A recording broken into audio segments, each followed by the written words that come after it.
लिख दिया ना इतना। इसके बाद लिखोगे, नोट पॉइंट डाल दो और लिखोगे पहला पॉइंट,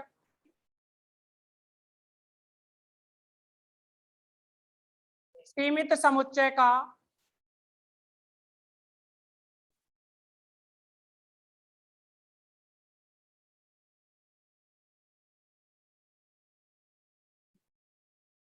सीमा बिंदु नहीं होता है, सीमा बिंदु नहीं होता है।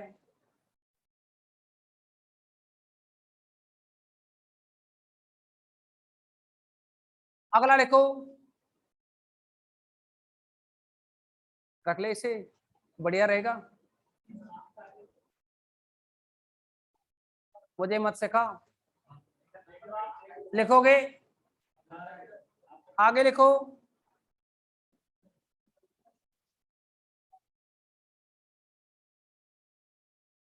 समुच्चय का सीमा बिंदु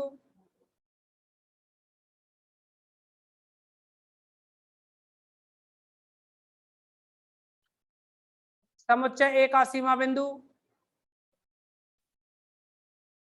ए में हो भी सकता है और नहीं भी।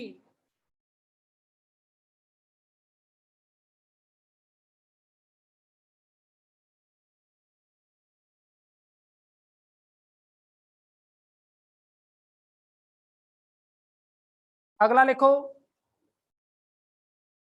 एक समुच्चय के अनंत सीमा बिंदु हो सकते हैं।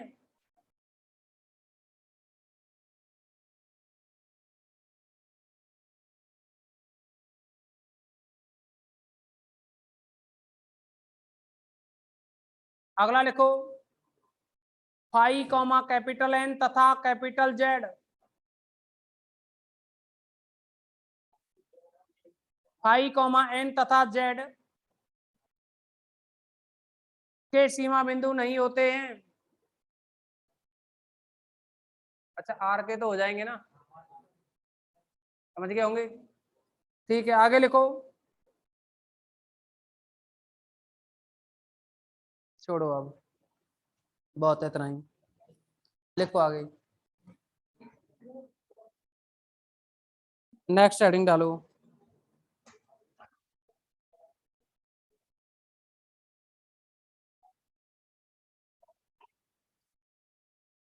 एक थ्योरम रहेगी इसमें 2.02, आज इसके लिए टाइम कम पड़ेगा, कल कराएंगे इसको, है ना। कम से कम 40 मिनट की रहेगी वो, हो सकता है 1 घंटा भी लग जाए उसको समझाने में। 10 से और 20 मिनट तक तो मैं तुम्हारे सामने लगा रहूंगा समझाने, फिर लिखाऊंगा मैं उसे। तो पेपर में ऐसा कुछ नहीं है, पेपर में मैंने कहा है कि 10 से 20 मिनट में समझाऊंगा यहाँ बोर्ड पे, 10 मिनट तो कम से कम लगी जाएंगी समझाने में, फिर इसके बाद में आपको नोट कराऊंगा। और पेपर में तो बात यह है कि तुम्हें किसको समझाना है, तुम्हें तो लिखना है ना, कि सामने वाले की समझ में आ जाए, बस ऐसे लिखना है, ना कि पहले तुम्हें समझाना और बाद में लिखाना उसको, क्यों भाई, ऐसे थोड़ी करना है तुम्हें। लिखो,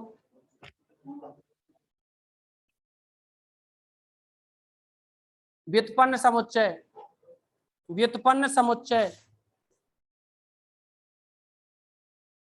डेराइव्ड सेट कहते हैं जिसको इंग्लिश में। इसमें लिखोगे व्युत्पन्न समुच्चय में,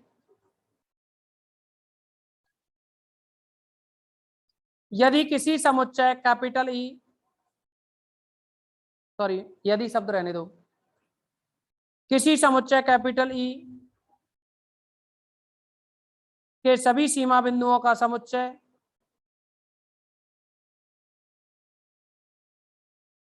किसी समुच्चय कैपिटल ई के सभी सीमा बिंदुओं का समुच्चय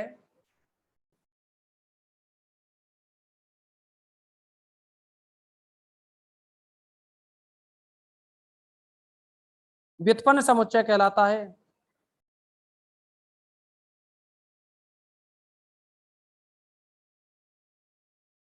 इसे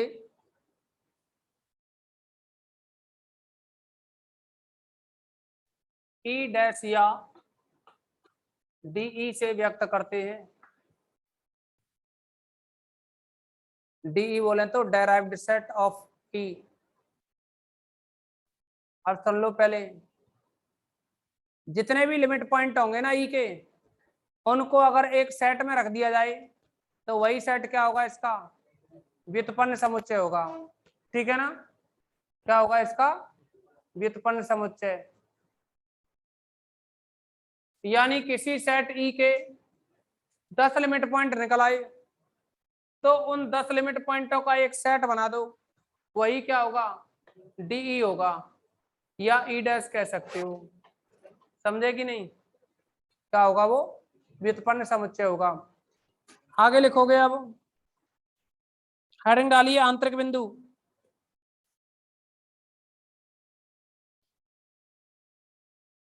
हेडिंग डालो आंतरिक बिंदु और इसमें लिखो एक वास्तविक संख्या x,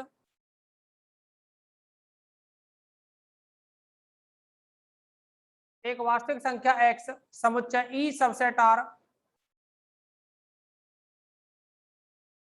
एक वास्तविक संख्या x समुच्चय ई सबसेट R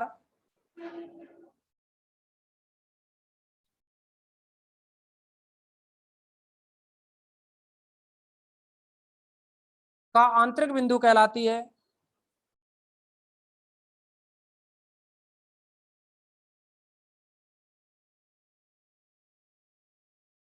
यदि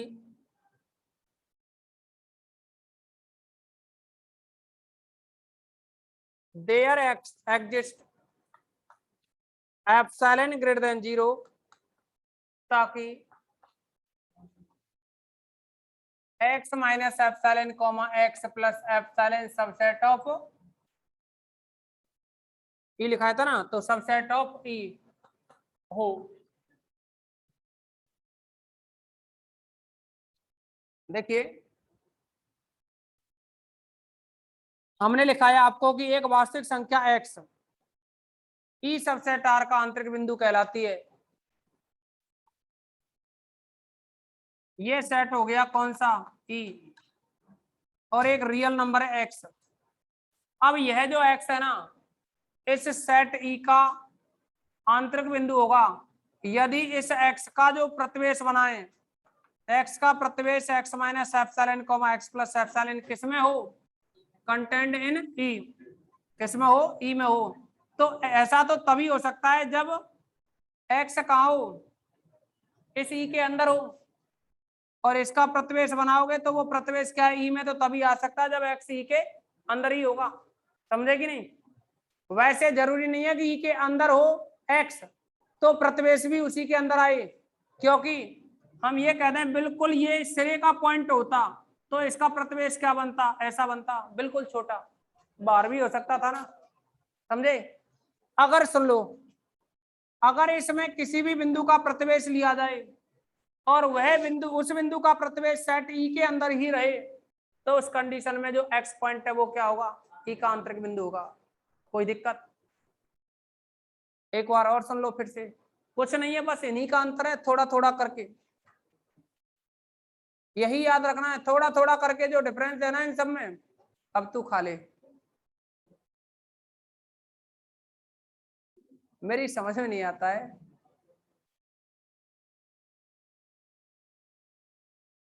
चलो देखो इधर,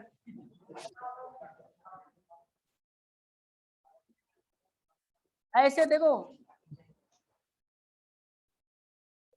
इसमें आपको जो बताया ना हमने, आंतरिक बिंदु के लिए कोई बिंदु x किसी समुच्चय ई का आंतरिक बिंदु कहलाता है यदि उसका जो प्रतिवेश है वो किसमें हो, ई में ही हो। समझे कि नहीं, क्या एक बार और सुन लो कि देखो, कोई बिंदु x किसी समुच्चय ई का आंतरिक बिंदु कहलाता है यदि उस x का प्रतिवेश ई के ही अंदर हो, प्रतिवेश सबसेट टू ई। अब देखो इसके बाद में आने को तो एक डेफिनेशन आती है विवृत की, कि कोई सेट विवृत कब कहलाता है। अगर हम ये कहें,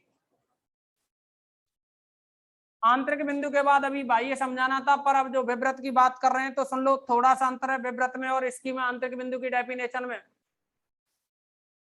आंतरिक बिंदु में तो क्या रहा कि कोई बिंदु x समुच्चय ई का आंतरिक बिंदु होगा यदि उस एक्स का प्रतिवेश किसमें हो, ई में।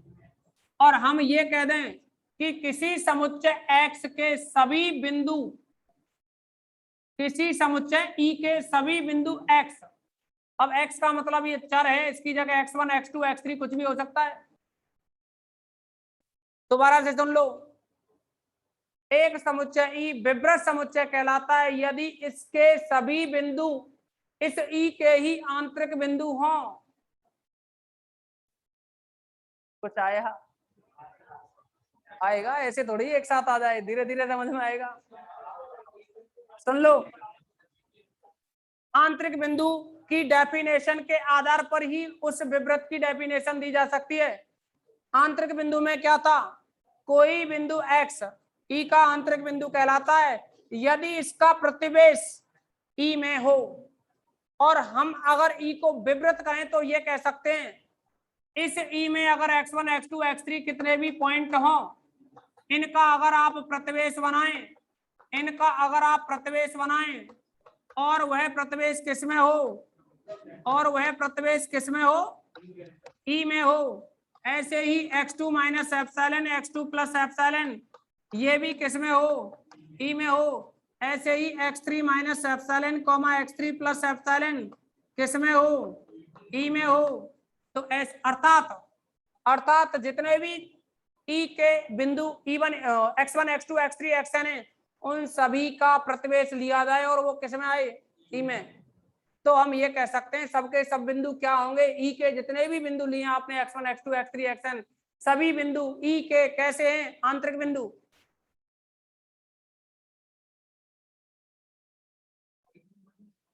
समझ में आ गई होगी, लेकिन जो डेफिनेशन है ना उसको सुन लो अब एक बार फिर से। कोई समुच्चय ई सबसेट आर विवृत समुच्चय कहलाता है यदि ई के सभी बिंदु समुच्चय ई के ही आंतरिक बिंदु हों। ई के जितने भी पॉइंट्स हैं वो सब ई के ही क्या हो, आंतरिक बिंदु हों। तो ऐसा तो तभी हो सकता है ई के सभी बिंदुओं से प्रतिवेश बनाए जाएं, वो प्रतिवेश ई में ही आए, क्योंकि आंतरिक बिंदु की यही डेफिनेशन थी, एक्स ई का आंतरिक बिंदु कहलाता है अगर इसका प्रतिवेश किसमें हो, ई में हो। कुछ आया?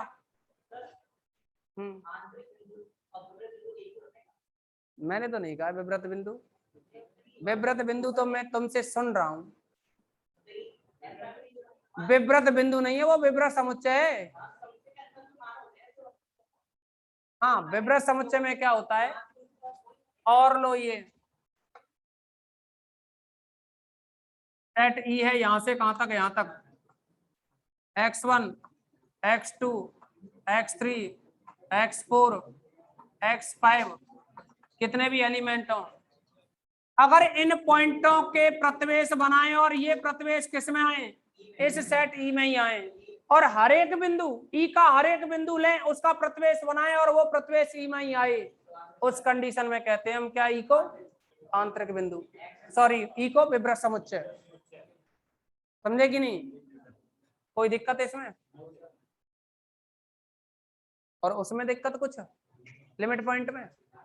देखिए मैं यहाँ समझा सकता हूँ, यहाँ की जिम्मेदारी ले सकता हूँ, घर जाकर के रास्ते में कचौड़ी वाले की दुकान पे, टिक्के वाले की दुकान पे तुम्हारा मन भटका और फिर घर जाकर के कहें सर ये चीज समझ में नहीं आई, फिर आके पूछें, बताने में कोई दिक्कत नहीं है, लेकिन कोशिश किया करना कि घर पे जाकर के उसको और थोड़ा ढंग से रिपीट करने की। समझ पा रहे हो? क्योंकि डेफिनेशन ही ऐसी है कि ये सब एक दूसरे पे डिपेंड होके चलती हैं और इसमें आपका माइंड स्टेबल होना जरूरी है। क्लास में भी लिखोगे,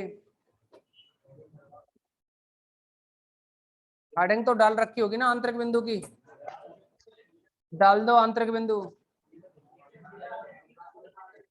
लिख लिया ना?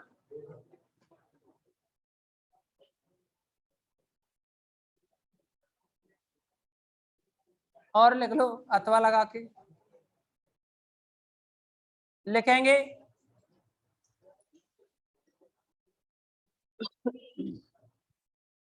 लिखेंगे अथवा लगा करके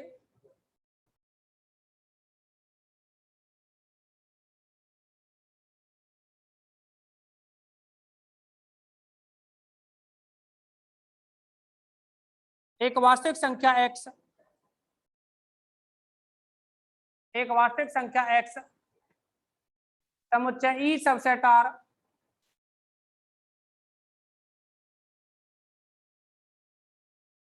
एक वास्तविक संख्या x समुच्चय ई सबसेट R का आंतरिक बिंदु कहलाता है यदि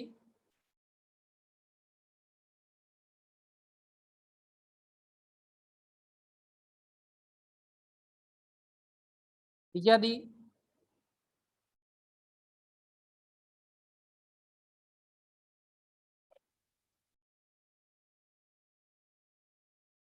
x का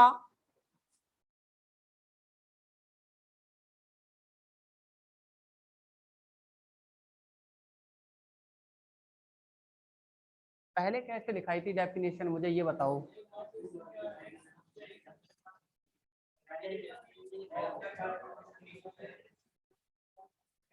वो लिखाया क्या है, x minus epsilon comma x plus epsilon subset R subset E, है ना। ठीक है, अब लिखो इसमें आंतरिक बिंदु कहलाता है यदि x का एक एप्सिलॉन प्रतिवेश, x का एक एप्सिलॉन प्रतिवेश इस प्रकार विद्यमान है कि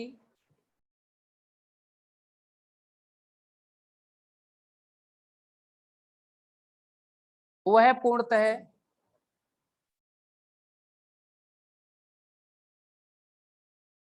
ई में हो। बात एक ही है, ठीक है ना। अब लिखोगे बाह्य बिंदु,